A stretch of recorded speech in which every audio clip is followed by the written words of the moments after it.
Hey everyone, how's it going? Welcome to NoDQ&A video right here on NoDQ.com as well as the YouTube channel and NoDQ&A videos affiliate RingsideNews.com. We are now 1 week away from WWE Extreme Rules live on the WWE Network for just $9.99 or free if you're sampling the network for the first time. Got your questions here from spring.me/Aaron Rift. Let's get started with the first one today from Vix Torino. Hey Aaron, longtime viewer, first time asker.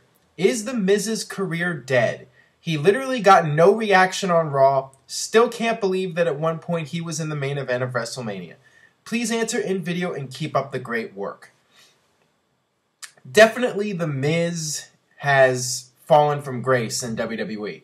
As you mentioned, he was in the main event at WrestleMania and now he's just a guy on the roster. And that is what happens when you have a creative team that pushes a guy and then a month or two later they give up on the guy. Now, The Miz lasted longer than he probably should have in the current WWE environment where they push guys and then quickly give up on the pushes. He's done much better than guys like Zack Ryder and even guys like Dolph Ziggler. The Miz was in the main event at WrestleMania and he was champion for several months. He had a significant push in WWE.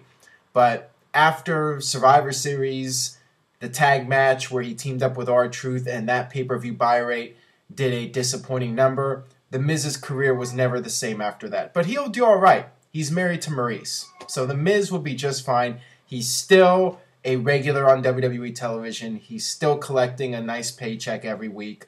He's doing okay. The Miz will do okay, and he can still say he was in the main event at WrestleMania at one time. Got this question here from Kyle Mitchell 84 on the topic of Miz here. Hey Aaron, do you like the direction taken with the Miz and Mizdow feud? Personally, I think it had a lot of potential, but WWE has failed to use it to elevate either superstar. Please answer in video. I totally agree with you. I feel that WWE dropped the ball here. This match should have taken place as the blow-off match at WrestleMania. It was a mistake to have them just be part of the Andre Battle Royal.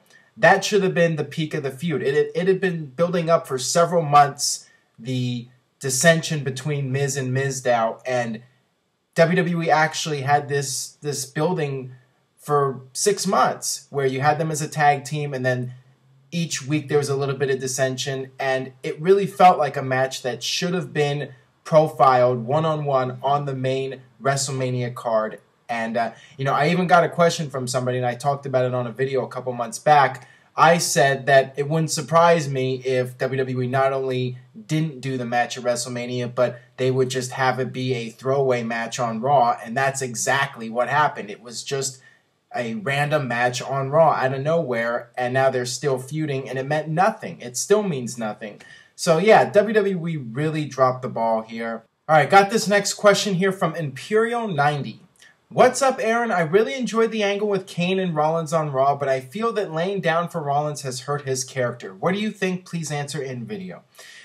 Well, the way I saw it was the start of an eventual Kane babyface turn, and I got a bunch of questions, including one from Joey Jojo asking me about Kane and if he will turn on the Authority and when that will happen.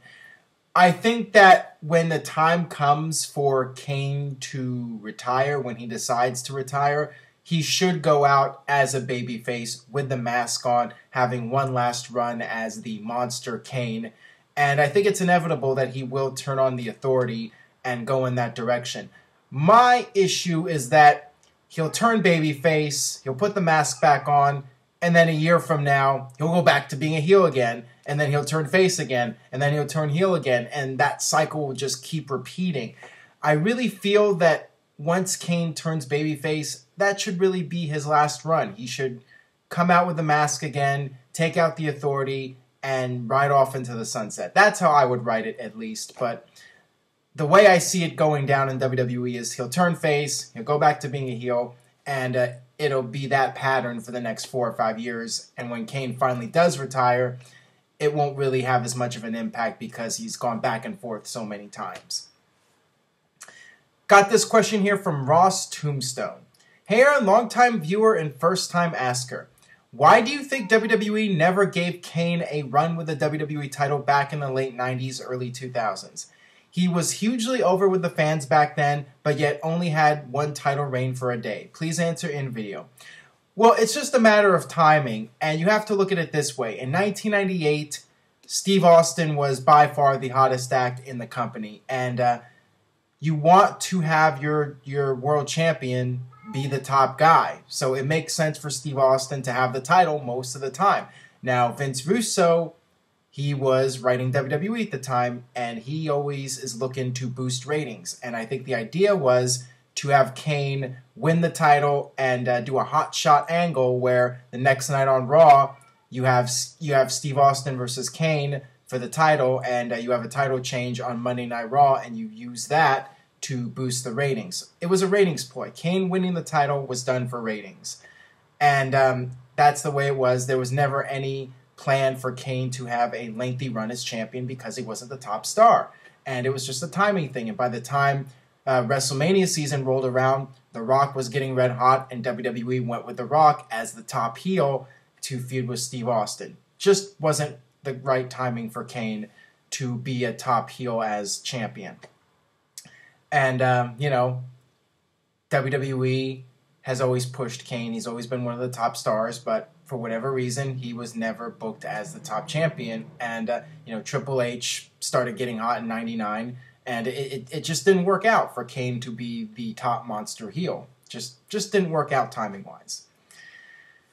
All right, got this question here from CPW1978. With Jey Uso out of action, where does it leave Jimmy? When Jey returns, the obvious reunion is there, but the possibility of one or the other turning heel to feud is intriguing. Well, it's definitely going to be difficult for Jimmy Uso to continue without his brother, especially if it's for a lengthy period of time, 6 months. It's going to be very easy for him to get lost in the shuffle. Now, there's always a possibility he could form another tag team, or he could develop a new character, and then once Jey returns, they can tease friction or whatever, or they can get back together depending on how well Jimmy does on his own. But I just don't sense that he's going to do really well by himself. I think he's going to struggle, and I think the Usos are best as a tag team, as a babyface team. But who knows? Maybe he'll catch on by himself. Maybe he'll turn heel, and maybe something will work out for him, and he'll do all right. But right now, I have my doubts with the way that WWE books things and how they write their television. I think he's going to struggle, and I really hope they have something good for him, but not getting my hopes up about that. All right, got this question here from Leon York 1. Oh, you didn't know. Yo, Aaron, I have a question about NoDQ. How many people are involved? I always used to think it was just you, and you brought in your friends every now and then, but I guess I was wrong. Well, actually, it's mostly me. 99% is me. I mean, over the years, I've had a lot of help from various people. There are people that post news on NoDQ.com. We have column contributors, and Jeff Meacham, Mike Nagel, all of them have contributed to the website, whether it's columns or video shows or the audio shows and various interviews. So I've had some people help, but yes, for the most part, since 1998, it's been pretty much just my project. And I have had a lot of help from various people. So to all those people out there that have contributed, thank you for helping out with NoDQ.com. And thanks to everyone for supporting the site for 16, 17 years now. I mean, it's crazy. Yeah, it's been almost 17 years now.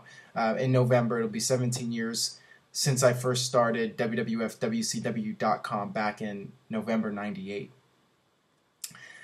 All right, last question here from Wrestling Lad. Hey Aaron, with what John Cena said on Raw, can you see the UK ever hosting WrestleMania? I think they should. I have gotten this question so many times, and I knew when John Cena said that on Raw, the questions would come in again about WWE having WrestleMania in the UK, and I'm going to give the same answer I've given in the past, and the same answer I will give in the future. Highly unlikely in all likelihood. It is interesting that John Cena brought it up, but I think it was just done to get the crowd pop, to get people to cheer for John Cena. And you know how WWE is. They will do anything to try and manipulate the crowd and get them to cheer for John Cena. And I think that this is all it was. I think people are reading too much into it, that, oh, this must mean that WWE is really considering it. It's not going to happen because of the time change. WWE is not going to change the time of WrestleMania for the United States crowd. The United States is their primary market at the end of the day, and WrestleMania, they're not going to risk changing the time of WrestleMania in the United States. So in order to keep the same time, WrestleMania in England would have to be, what, 1 a.m.? It's just not going to work. As much of a good idea that it would be, the crowd would be red hot. It would be an amazing atmosphere. It's just not a reasonable process when you have the time to consider. Will WWE do another pay-per-view in the UK? I mean, I don't see the problem with that. And oh, I forgot to mention the spoiler factor too. The fact that spoilers would get out. WWE is not going to do that where WrestleMania spoilers can get out before the show actually happens. Just not going to happen. But I could see one day WWE possibly doing a UK pay-per-view like Extreme Rules or Battleground or maybe even Hell in the Cell. I mean, it's possible they could do that one day, but WrestleMania, don't think that's ever going to happen. I would be shocked if it ever did.